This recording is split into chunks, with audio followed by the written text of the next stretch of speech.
Welcome back to Burnout Banter. The nights are longer, the deadlines are scarier, and somewhere a proposal portal is closing just as you hit upload.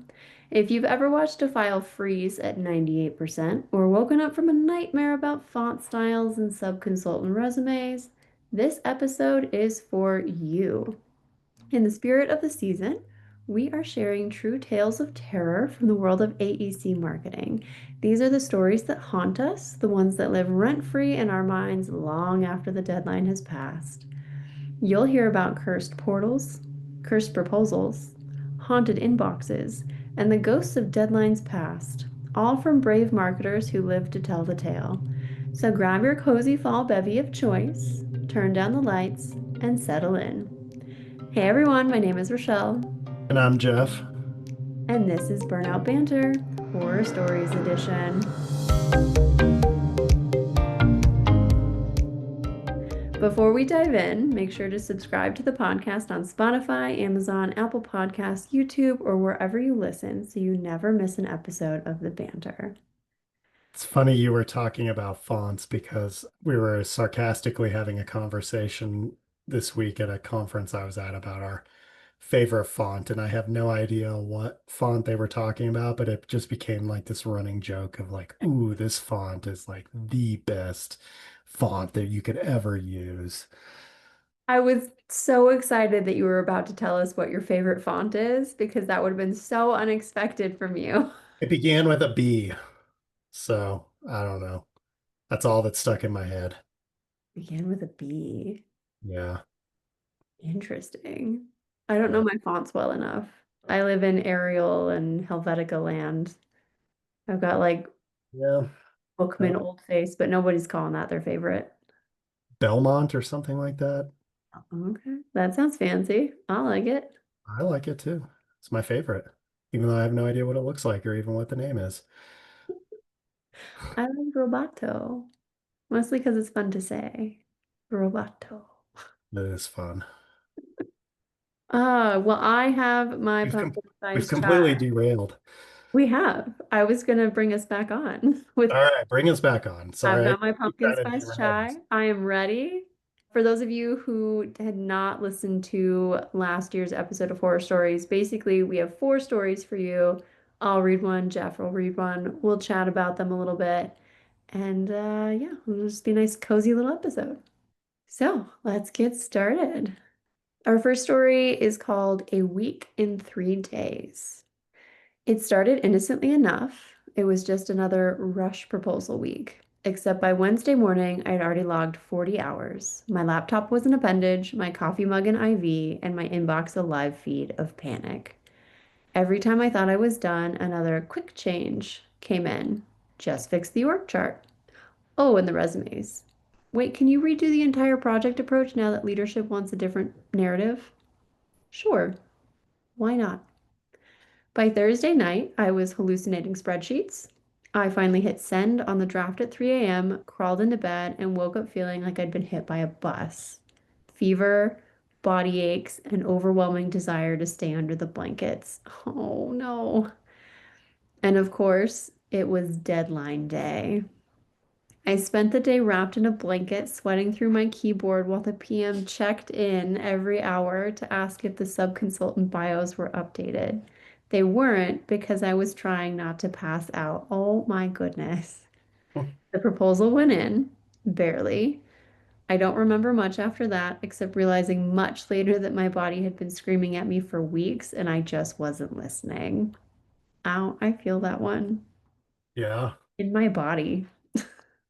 for sure. The one thing I would disagree with is I don't know how you could hallucinate spreadsheets. I mean, that sounds like a great dream night for me.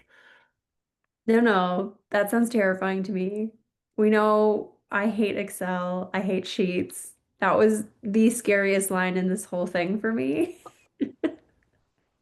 I'm so sad that this poor marketer probably has a bunch of green monsters that just list every project detail ever and every resume detail ever, and they've been combing through them for ages putting this proposal together. Personal nightmare for me. I think this is, I mean, anytime you QC something, you're always going to find new things. So how have you learned to deal with that? Like, when's good enough? Someone literally called me a perfectionist yesterday, and they meant it as a compliment. And I was like, you have no idea how hard I've worked to not be that as a marketer because perfect is the enemy of done. Yeah, It stressed me out so bad in my career. And I open up proposals all the time now and find little things that I would have liked to have changed, but none of them is going to change the outcome. Like, I'm not going to win because I moved a comma. I'm not going to lose because I used a different word than I would today. So I think it's just been like a practice of, is this vital? Do I feel comfortable with the level that we're at? If yes, good enough. yeah. It's interesting that with drawings, right? The only perfect set of drawings that's ever been issued is for projects that never get built because nobody ever finds the mistakes. Amazing. Yeah. So Look, yeah, I think you've learned over time that no matter how good of a job you do, there's always going to be things you mess up. But especially when you're dealing with people who don't have that mindset and are just nitpicking at your stuff, it can be pretty frustrating. yes. Yeah. But we have to set clear boundaries on like, what is this proposal review?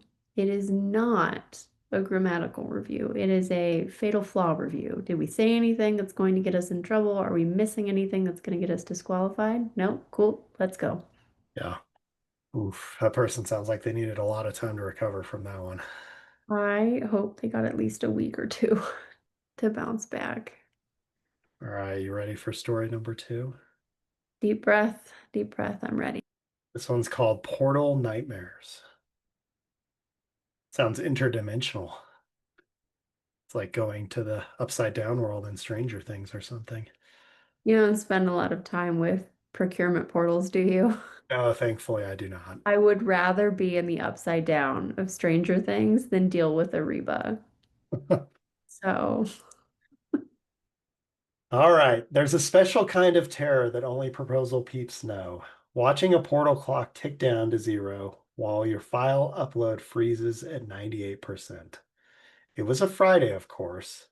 The subject matter expert, that poor little person, who had promised me their already very late section. I added that. That was not what was I in the was story. just gonna say creative rewrite, Jeff. You know, I'm always on the side of the subject matter experts. They're the heroes in my story. Anyways, I've derailed again. The subject matter expert, who had promised me their already very late section first thing in the morning, didn't send it until 4:15 p.m. Maybe they woke up at 4 o'clock.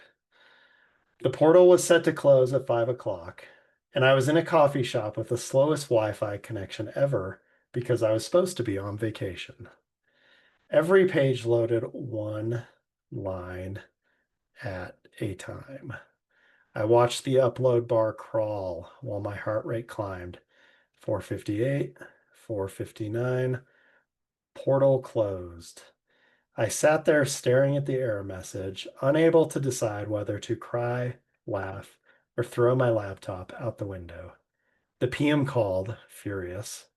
I explained the delay, the schedule issues, the internet speed, the fact that I was on vacation and someone else from the office, like them, should have been uploading the file. They sighed and said, well, next time we just need to manage our time better. Right. We. We, we were Oh, probably really? ready to upload this thing the Thursday before. Oh, I hate all of this too. Yeah. I actually had a client who was in a similar situation where they didn't get it uploaded, but they had missed something that was going to cause them to get disqualified. And they realized it after it had already been submitted. And she worried the whole weekend whether she was going to get fired or not. Oh And no. the ask of her, what they were asking her to do was insane to get this proposal in on time with all this stuff happening at, last minute. And yeah, she just felt terrible about it and was sure she was going to get fired. And they luckily reacted to it a lot better than this PM did. Yeah, But this PM reacted very poorly. Yeah. So Ugh. tough one. That one hits home for me.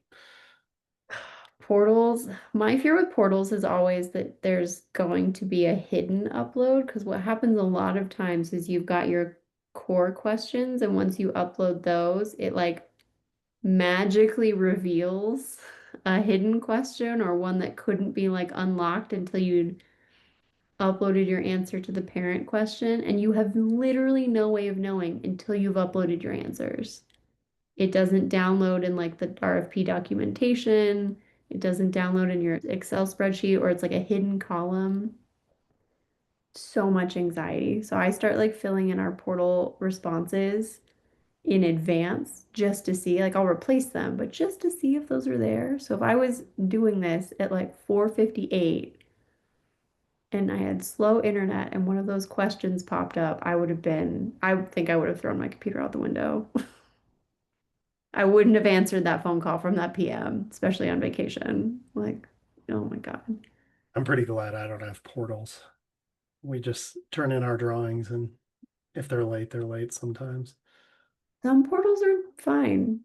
Some portals are the E- devil. Evil and demonic. Yes. Demonic portals. Ariba, you demonic portal, you. I still get hives from that one, and I haven't submitted anything on Ariba since like 2015. Why is it named Ariba? I can't remember. I think it's like a Microsoft program, but it's like a super quote unquote secure system. It's such a crock. Like the client has to pay to use it, but then the firm also has to pay to use it. So they're double dipping on users. And the interface looks like it was coded in 1997. So it's horrible. It's clunky. It's so bad. It's so I, bad. I thought maybe it was an homage to, do you remember the Looney Tunes? Man, I'm having a hard time with words today. Cartoons, the Looney Tune cartoons with the little mice who wore sombreros and they would run around saying Arriba, Arriba over and over again. I mean, yes, I remember those. I thought maybe that's why it was named that because it was super fast. It is not, It but should I'm have going to think of been the that every anthem. time Yeah. someone says Ariba now because it'll make me feel better. Okay, good. At least something positive came out of this horror episode. That's how I'm going to market this episode. Just buried in the middle of it is a better way to think about Ariba. Are we ready for the next one on that I think note? so. All right. Our next story is called The Submission Trap. I was new to the office and still finding my footing when I got assigned to a proposal with Joe. Not his real name. Sorry, Joes of the world. Poor Joe. Joe led his department, but how I will never know. From day one, it was chaos. It was like he'd never put together a proposal before. Well, that's all smees. He swore he had a great relationship with a client, but couldn't produce a reference or a reliable contact. Did not know who to contact for addenda, and there were a lot of addenda. That is very worrisome to me. I wonder how they got a hold of them. Most of the proposal is a blur now. I've probably blacked it out from trauma. Oh, poor thing. But what I do remember is sitting at my computer, waiting for confirmation that Joe had submitted it. It was an email submission, easy enough. That was the plan. Instead, 20 minutes before the deadline, Joe sent another round of edits. Major copy changes, major layout impacts. And then he said, just pick these up and email the final to the client, would you? I froze. He was the one with the air quotes, relationship. I was the new nobody, but there wasn't time to argue. My fingers felt like lead, rebelling against me as I fought through text updates, layout breaks, and the world's slowest export. Joe kept calling and calling and calling, but I couldn't stop to answer. Finally, 1 minute to the deadline, I hit send. My heart was pounding so hard I could barely see the screen. But even after the email went out, I couldn't shake the feeling. Joe had engineered it that way. That last minute handoff, the fake urgency, all to make sure that if we did miss the deadline, it would be my fault and not his. Ooh, Joe's a mega villain in this one. Joe is a mega villain. Like, all of this, I'm like, yeah, no, I've dealt with this, I've dealt with this, I've dealt with this. And we got to that last paragraph, and I was like, ooh, we either have major trust issues or Joe is nefarious. Yeah, it sounds like the latter. I think I so. don't think I would like to work for Joe. I don't think I would either. I hope that they never had to work for Joe again. I feel like my heart was pounding even while we read that. Mine, same. I mean, just the 20 minutes to deadline alone makes me nervous. I try to always submit things at least a few hours early, not the day before. It's not always realistic, but ugh, 1 minute to go and you're hitting send. What if their clock is slightly different than your clock and it comes in 1 minute after? Well, Joe had himself covered in that situation. Yeah, good for Joe. Ugh. I don't have anything else to say about this one. I just kind of want to jump through the screen and That was a rough one. yeah. They're sending hugs to that submission There writer. is no worse feeling than like being up against a deadline and having to perform at that level. Yes, Like those days are the worst. And you guys deal with it all the time. we do. Thank you for noticing. Yeah, it's terrible. Oh boy, this next story is called The Road Trip from Hell. This one can go so many ways. We've done It a lot of sure road can. trips at work. Warning, if you've ever packed your laptop for vacation just in case, then you know how this story ends. Rochelle, did you write this story? I kind of wish I had. You talk about this all the time. You're just in case I laptop. do. I do. And I should put warning labels on my story. One day I will tell you my road trip from hell laptop breaking in the middle of my trip story.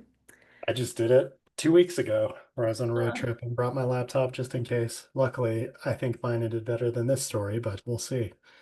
Because I Well, did not use mine. So that was no, good. I don't think this person was that lucky. I don't think so either. I wasn't supposed to bring my computer. Everyone promised they'd have what I needed before I left. The technical team said they were on it. The PM said, "Don't worry, enjoy your trip." And I believed them because, hey, I'm a marketer, not their mom. It was a long awaited road trip. We'd planned long mountain hikes in places with wide open skies and the kind of quiet I'd been dreaming about after too many back to back deadlines. But that proposal hung over me like a cloud. I couldn't shake it. Every time we stopped for a scenic overlook, I'd wonder if another update had hit my inbox and how bad the damage was going to be. I wasn't supposed to have Teams on my phone, but there I was snapping photos and then checking messages. By day two, I got the dreaded, "We just need a few last edits, nothing major" message. Except, quote, "nothing major" turned into half the technical section needing revisions and no one else available to do it. So there I was in the passenger seat, laptop balanced on my knees, hotspots struggling, winding mountain roads outside the window. Did I mention I get car sick easily? One glance at a screen and I started to question all my life choices while trying not to hurl. Every turn in the road made my stomach roll. That proposal that would be done before you leave ate the first 3 days of my vacation. I hit send somewhere between a gas station in the middle of nowhere and a national park sign. Did anyone apologize? Thank me for my effort? Check in on me? A few of them knew about my motion sickness, having had the pleasure of riding with me to interviews in the past. Of course not. Did we win the project? Of course not. That last line is the saddest one in this whole thing. Sure is. It was so much awful. Okay, my road trip wasn't that bad. I just had to check a form. I do also get car sick though, so I feel for this person. I also get car sick and can't do anything in the car, so they'd be a SOL with me. I mean, it sounded like they should have been SOL with this person, but they pushed through. Well, and the one thing that wasn't mentioned at all in this story is it doesn't sound like she was alone in her road trip. I kept waiting Because for if that she one too. was, I'd be really impressed that she could get car sick, drive, and work on a proposal at the same time. But, you know, everybody else suffered because of this story as well that was in the car with her. or him. I was just gonna say, Jeff, we don't know. We don't know. That's right. I mean, I assume because she said she's not their mom, Oh, that's fair. That's fair. but that was an assumption on my part. I mean, at least you had evidence to back it up. Yeah, I would have hurled. I would have too. Or I would have had like the worst migraine ever for the next 3 days, which would have ruined the whole vacation. I wonder why they didn't win. That's strange. It's shocking that I they, know. Last ran it night, down to the deadline and nobody's working on it. Wonder why they didn't win. crazy. These PMs out here just putting in half effort and not knowing it's not going to get them anywhere. Yeah. Well, Next year we'll have to see if we can get some engineers to give us some horror stories or some oh, I architects. would Then love that. yeah, they probably won't be as well written. I always marvel at how well these are written. Marketers and those writing skills. Yeah. But I do want to hear what keeps engineers up at night. Not spreadsheets. What about Spreadsheets help us sleep like a baby. fonts? Fonts will give us nightmares for sure. Belmont, Logos, fonts, blank writing, pages for writing, assignments. writing responses to RFP questions. Tell us all about it next year. I'm putting that in your court. Okay. So those were really intense. And I want to say thank you to our listeners for sharing them with us. We always appreciate you. But before we go, I thought we'd share a couple of things that keep us up at night, Jeff, like our own little professional horror list. I think we did this last year too. So mine is one that was said, I think, in all four of these stories. And that's, this is just a quick edit because it's never just a quick edit. And it comes with so many implications. The one that hurt me was the no thank you. Yeah. It is not hard to say thank you. It is not hard to check in on somebody and say, I really appreciate what you did. Yeah. I was just at a keynote speaking intensive this week, and one of the people there was she works with the Boston Red Sox. And when they went to the World Series many years ago, I think it's been like 15 years or something, but when you get to the World Series, you have a huge party, and then they had to like turn. So they had to plan the party very fast because they didn't know if they were going to the World Series or not. And then you had to like clean up the stadium in a way that it didn't look like you just had this massive party at the stadium. And like they had the Blue Man Group and like all this stuff going on that they Oh my planned last gosh. minute. So this whole team was working nonstop. And they wrapped up the party and she was, driving home or whatever at 12 o'clock at night, 12, midnight. And she gets a call from the owner of the Red Sox. And she's like, what is going on? I don't want to answer this. I don't want to answer it. I don't know what he could possibly want. What did I mess up? Him and his wife were calling to say thank you, that they did an amazing job. And he couldn't believe that they had pulled off that party in that amount of time and cleaned it up the way they did. It was like a 3-minute phone call, but she still talks about it 15 years later as like an example of what that can do for somebody who you've just put through hell to do something for you. Yes. People always laugh when this is like a laugh cry story. But I had a few nights in one of my past lives where I had to work late and I was not getting dinners. And one of the principals who wasn't working with me, wasn't even his proposal, just happened to notice and he would like buy a little tin of almonds and leave it on my desk. He's like, you have to eat something, Rochelle. And I think he didn't give me like a full sandwich because he was worried about like dietary restrictions. And the irony of that is that I'm allergic to almonds. So, but he tried. And I think about those almonds all the time. And it's always so sweet to me that at least he noticed. And it wasn't even like I wasn't even working with him. He just happened to walk by my desk and see me there at like 6 o'clock in the morning and still there at like 6 o'clock at night. And was like, I don't think she's eating. Yeah. So that's mine. People are not nice to each other, don't say thank you. We get a lot further in this world by appreciating people, being nice, saying thank you. Yeah, Small little acts that go a long way. I agree. I We all agree. just want to be appreciated.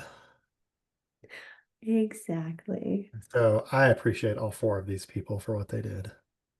And I wish that they don't have to do it again. I sincerely hope that these horrors are behind them and they are in better places with teams that care and stick to their deadlines and don't interrupt their vacations. And maybe not using portals. I know we can't really escape them, but Only Ariba now. arriba. Your favorite. My new favorite. Any final thoughts? Nope. All right, then I'm going to say that's going to do it. To our listeners, may none of your proposals come back to haunt you because that's the worst.